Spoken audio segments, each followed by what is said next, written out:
రైతుల సమస్యలపై జనసేన ఎమ్మెల్యే బత్తుల బలరామకృష్ణ అసెంబ్లీలో మాట్లాడారు. రాష్ట్రంలో విస్తారంగా కురుస్తున్న వర్షాల వల్ల రైతులు నష్టపోయారని తెలిపారు. గోదావరి పరివాహక ప్రాంతమైన రాజానగరం నియోజకవర్గంలో దాదాపు 30,000 ఎకరాల్లో పంట నష్టం వచ్చిందని వివరించారు. అకాల వర్షాల వల్ల నష్టపోయిన రైతుల్ని ప్రభుత్వం ఆదుకోవాలని తెలిపారు.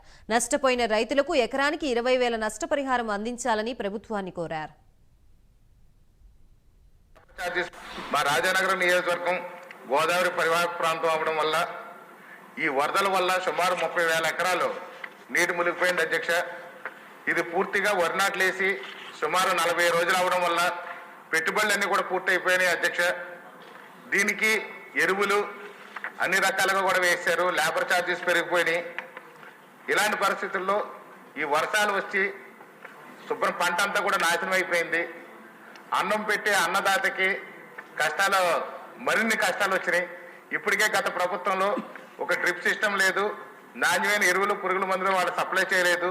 సబ్సిడీతో ఈ వ్యవసాయ రైతులకు సంబంధించినటువంటి యంత్రాలు కానీ పనిముట్లు కానీ వాళ్ళు సప్లై చేయకపోవడం వల్ల డ్రిప్ అనేది కూడా వాళ్ళు అప్పట్లో ఇవ్వకపోవడం వల్ల అన్ని విధాలుగా కూడా అన్నం పెట్టే అన్నదాతకు నడ్డి విరిచిన ప్రభుత్వం గత ప్రభుత్వం అయితే, ఇప్పుడు మళ్ళీ మన ప్రభుత్వం వచ్చిన తర్వాత ఈ వర్షాల రూపంలో వరదల రూపంలో సుమారు మా నియోజకవర్గంలో మా రాజానగరం నియోజకవర్గంలో 30,000 ఎకరాలు పంట నష్టం జరిగింది అధ్యక్ష.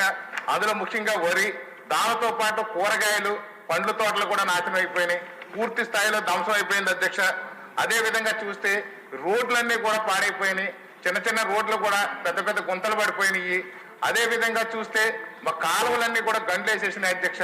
ఈ కాలువలు గండ్లేసి ఊరి మీదకి నీరు వచ్చేస్తుంది, అదే విధంగా పొలాల మీద కూడా నీరు వచ్చేస్తుంది. ఈ గండ్లు కానీ తక్షణమే కానీ పూడ్చకపోతే ఈ యొక్క మిగిలిన కాలంలో కూడా గండ్లు వేసుకుంటే ఆ పంట పండకుండా పోద్ది. అలాగే మళ్ళీ వర్షం వచ్చినప్పుడు మళ్ళీ వరదలు వచ్చినప్పుడు కూడా ఆ యొక్క ఊరి మీదకి నీరు పడిపోయి శుభ్రంగా ఊరు నాశనం అయిపోయే పరిస్థితి ఉంటుంది. మొన్న వరదలకు కూడా అక్కడ వ్యాధులు వచ్చేసి సీజనల్ వ్యాధులు ఇద్దరు చనిపోవడం కూడా జరిగింది. కాబట్టి తక్షణ మరమ్మతుల కింద ఆ యొక్క గండ్లు పూడ్చాల్సిన అవసరం ఉంది, రోడ్లు వేయాల్సిన అవసరం ఉంది. ఈ రైతులు ఎవరైతే